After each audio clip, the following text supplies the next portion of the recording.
Zindabad CITU worker to owner పథకాన్ని వెంటనే worker to owner పథకాన్ని వెంటనే రాబోయే చీరలకు కార్మికులకు 1000 రూపాయల కూలీ రాబోయే చీరలకు యారన్ సబ్సిడీ కార్మికులకు అనుమతి కార్మికులకు వెంటనే వర్కర్ టు ఓనర్ పథకాన్ని వెంటనే పవర్లూమ్ కార్మికుల ఐక్యత పరిష్కరించాలి. పవర్లూమ్ కార్మికుల సమస్యలను పాలిస్టర్ యజమానుల మొండి వైఖరి కూలీ వెంటనే ఫిబ్రవరి 24 జరిగే పాలిస్టర్ ఆఫీస్ ముందు జరిగే ధర్నాను ఫిబ్రవరి 24 సోమవారం పాలిస్టర్ అసోసియేషన్ ముందు జరిగే ధర్నాను జిందాబాద్ సిఐటియు.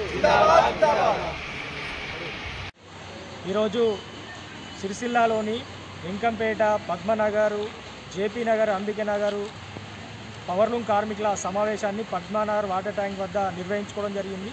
ప్రధానంగా సిరిసిల్లాలో పవర్లూమ్ కార్మికులకు సంబంధించినటువంటి పాలిస్టర్ కూలీని పెంచాలని, అదేవిధంగా మరి బతుకమ్మ చీరలకు సంబంధించి 2023 సంవత్సరం పవర్లూమ్ కార్మికులకు రావాల్సినటువంటి 10% యారన్ సబ్సిడీని మరి అందించాలని, అదేవిధంగా రాబోయే మహిళా పొదుపు సంఘాల చీరల ఆర్డర్కి సంబంధించి మరి పవర్లూమ్ కార్మికులకు రోజుకు 1000 రూపాయల వేతనం వచ్చే విధంగా కూలీ నిర్ణయించాలని, అదేవిధంగా గతంలో బతుకమ్మ చీరలకు ఇచ్చినటువంటి మాదిరిగానే 10% యారన్ సబ్సిడీ ఇప్పుడు వచ్చే చీరలకు కూడా కార్మికులకు అందించాలని, అదేవిధంగా వర్కర్ టు ఓనర్ పథకాన్ని వెంటనే పూర్తి చేసి కార్మికులకు అందించాలని తదితర సమస్యల మీద ఈరోజు సమావేశాన్ని ఏర్పాటు చేసుకోవడం జరిగింది.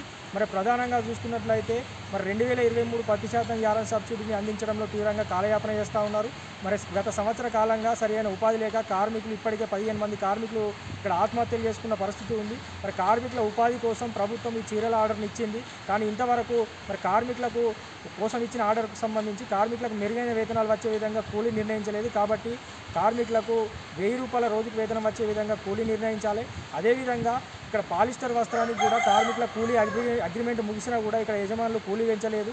కాబట్టి వెంటనే యజమానులు కూలీ పెంచే విధంగా చర్యలు తీసుకోవాలి. అదేవిధంగా ఇక్కడ కార్మికుల శాశ్వత పరిష్కారంలో భాగంగా వర్కర్ టు ఓనర్ పథకాన్ని కూడా ప్రభుత్వం అక్కడ వర్క్ షెడ్లను నిర్మించింది. వాటిని కూడా వెంటనే పూర్తి చేసి కార్మికులని వర్కర్ టు ఓనర్ పథకాన్ని అమలు చేయాలి.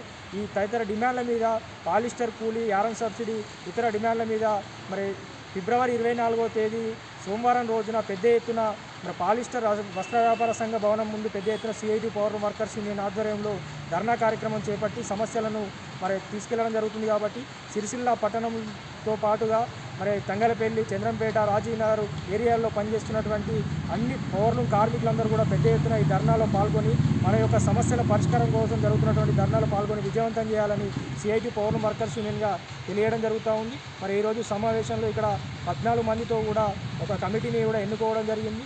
కాబట్టి రాబోయే రోజుల్లో కార్మికులందరూ ఐక్యంగా ఉండి పోరాటం చేస్తేనే ఆ రకంగా మన సమస్యలు పరిష్కారం అయ్యే అవకాశం ఉంటుంది. కాబట్టి ప్రతి ఒక్కరు కూడా ఆ రకంగా ముందుకెళ్లాలని చెప్పి తెలియజేస్తూ 24న జరిగే ధర్నాలో పెద్ద ఎత్తున కార్మికులు పాల్గొనాలని విజ్ఞప్తి చేయడం జరుగుతుంది.